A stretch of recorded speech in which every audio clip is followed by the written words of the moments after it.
Hello, I'm Noreen Burke from the Crafty Organizer. Welcome back to my channel, and if you're new, I love bringing you tips on how to get organized, declutter, do some upcycles, DIYs, and of course some crafts and product reviews.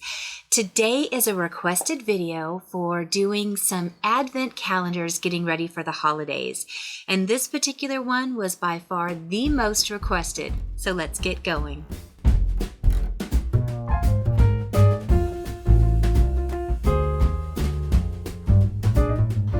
The calendar that got the most votes was by JamieCastiglio.com. I'll have her link in the description below, but I definitely wanted to see if I could duplicate the block calendar that she made. Is that not the cutest thing ever? I am in love with it. So the little calendar's pegs just slide out and go into the next area for the countdown so that you can just keep getting ready for your holiday. I really love the diversity for this because you could use it for so many different holidays as well as other celebration things, because these little blocks are super easy to personalize and customize to whatever your needs are. So let me show you how I did it. Now, there's a couple of different ways that you can do this. I wanted to show you these Jenga blocks. They're called puzzle pieces from your Dollar Tree, but a lot of you had guessed that this is what I was going to use, and you're absolutely right. Now, if you only want to use the puzzle pieces, you can lay them out and just make 2 layers. So you can make one solid layer at the bottom by gluing them all together, and then the second layer would be alternating pieces, so that when you make your moving puzzle piece, your countdown piece, it will simply fit in between. So by having the pieces every other, this puzzle piece that's the countdown will simply move in the place between the open spots. So you'll need a whole solid layer along the bottom, and then you'll need 49 pieces on the top, so that you have 24 open spaces plus end pieces. Now, if you're doing a different countdown, maybe you're doing just the 12 days of Christmas, or you're counting down for Hanukkah, you can choose how many spaces you want. Maybe you want to do a full 30 days until Christmas. So make sure you're mapping out how you want it to work for you and design accordingly. Another option you can do is get a furring strip. The furring strips are usually $1.88 at your local hardware store. And then you could just attach the pieces for the every other spacing. This would be super quick, and you'd only need one of the puzzle pieces game from the Dollar Tree. However, one of the problems with doing it this way is, sadly, the puzzle pieces are deeper than the furring strip. So that is a problem only if you don't want that look. I didn't want that look, so I decided to go with a third option. The third option for me was, I found this pretty piece of molding or trim from my hardware store. This one was actually an excess piece, so they were actually throwing it away, but the cheapest piece that I saw was a 4-foot section, and it was about $6. Now, you can have the hardware store cut it down. When I measured mine for 24 days, you'll need it to be about 31 inches. For me, I just took the scrap, I marked it, and I just cut it with my chop saw here. But this wood is soft enough that you could cut it with a handsaw if that's what you had at home. Once mine was cut into place, it was time for me to start cutting. Now, this worked very much like when I made the ink pad storage rack. So if you saw that one before, then this is really going to be simple for you because it's going to follow the same premise. So put a dab of E6000 in the middle, and then on each end you're going to put one little dab of hot glue. And what this does is it allows it to really anchor onto the board and stay straight. If you have the E6000 on the outsides, it might wiggle, and you really want this to be squared for it to work. So here I'm just going to glue down that first piece, again E6000 in the middle, and hot gluing it on each end. You will want your hot glue gun set at a high temperature for this because you want the glue to stay hot a little bit longer so that you can really press it down and get a good flush adhesion. Now I'm going to lift up the second piece so that I don't get confused, and I'm going to grab my next piece so that I know that's the one I want to glue down. Again, E6000 in the middle, hot glue gun at the ends. And something I did learn, I'll give you my tip right away, make sure you have some wiggle room. You don't want this to be too tight, and I did make mine a little bit too tight. So allow there to be some good space in between. So I'm just going to keep repeating this all the way through, going every other piece. So one piece is secured down and I have a vacant space. And I'll do that until I get to the end. I did make a huge mistake here, which was not allowing enough wiggle space. So when I first laid mine out, I had them nice and tight together. And as I was going through, I was adjusting ever so slightly so I would have that wiggle room. And guess what happens when you make slight adjustments that are a little bit bigger after 49 pieces? I was about 3/4 of an inch too short. So don't do what I did. My initial measurement was 30.25, and when it was all said and done, it was just over 31. So again, make sure you have wiggle room. Allow for, I'd say, about 31 to 31.5 inches, and you'll have plenty of space. Thankfully for me, I did have that scrap here, so I just added on an end, and it'll always remind me of my little faux pas. Once I had everything together, I did paint the entire thing white.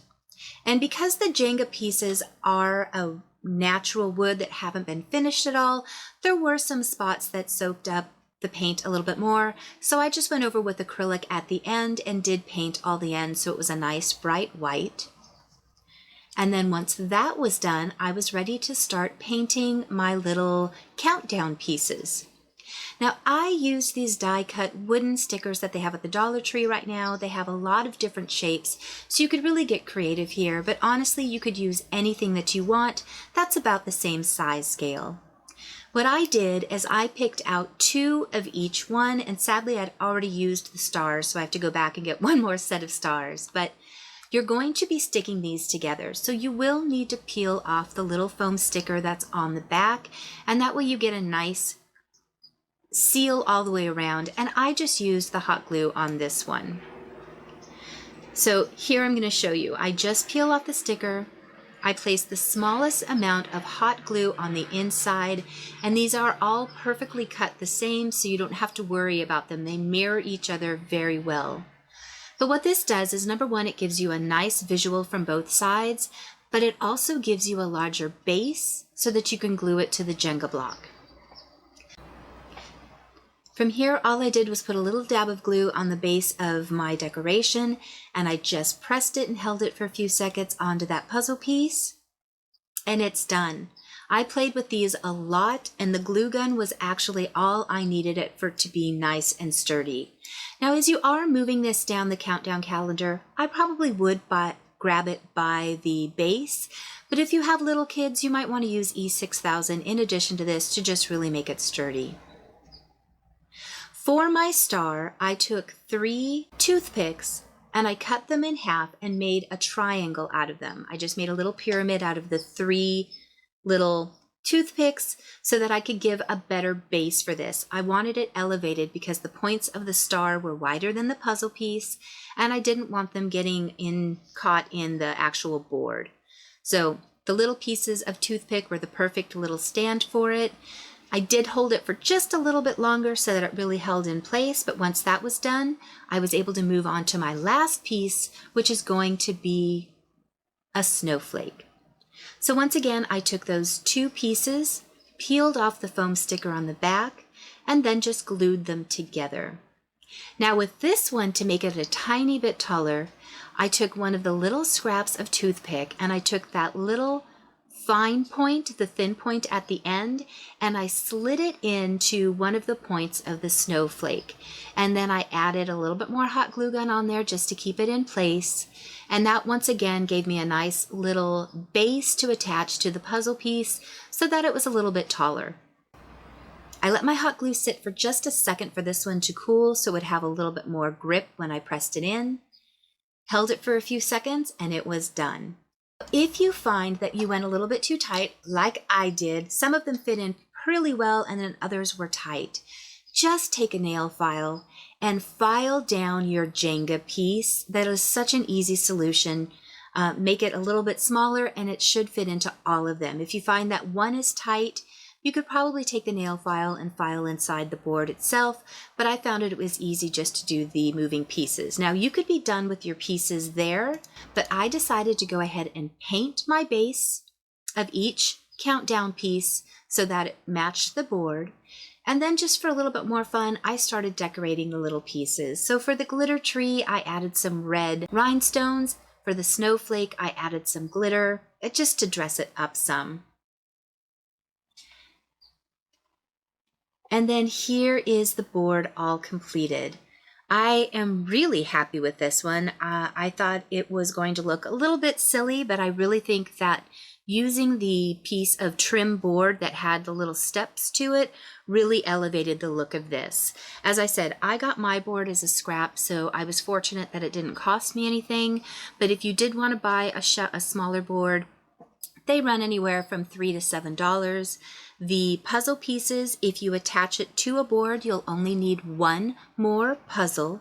But if you decide to do the entire base and then add every other piece on the top with a secondary puzzle, you'll end up needing 3. It is 3 pieces shy to make the base out of the puzzle pieces, the countdown section that goes on top as the second layer, and you'll be just a few short, so that third one will give you some spares for future projects.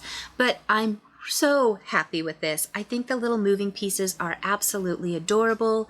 I can't wait to put this on my coffee bar as we get closer to the holiday, but I really think that you guys could do some amazing things to personalize this and make it match your decor, your family's traditions, and your holidays. I love this. It really did turn out so much better than I even imagined, and it was a super easy, quick project. This would be a great one to involve your little ones with if they wanted to make something. And again, I love how these are so interchangeable, and you can really customize these to do anything that you want. Make sure you leave me a comment on what you would do for your specific traditions or what you would do to customize it for your family. I can't wait to read about them. Also, make sure you hit that subscribe button. I'm going to be doing a lot of fun projects coming up in November. One of them being I'm doing a countdown calendar each week based on what your votes were just a few weeks ago.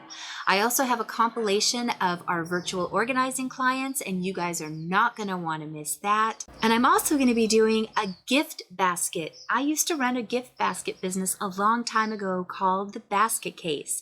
So I'm going to be showing you some really inexpensive and creative ways to make gift baskets so that you have something lovely to give this year. And speaking of giving, it's my birthday month. I think I mentioned that before. And what I am asking for my birthday, if you are so inclined, is for you to go out and pay it forward to someone else.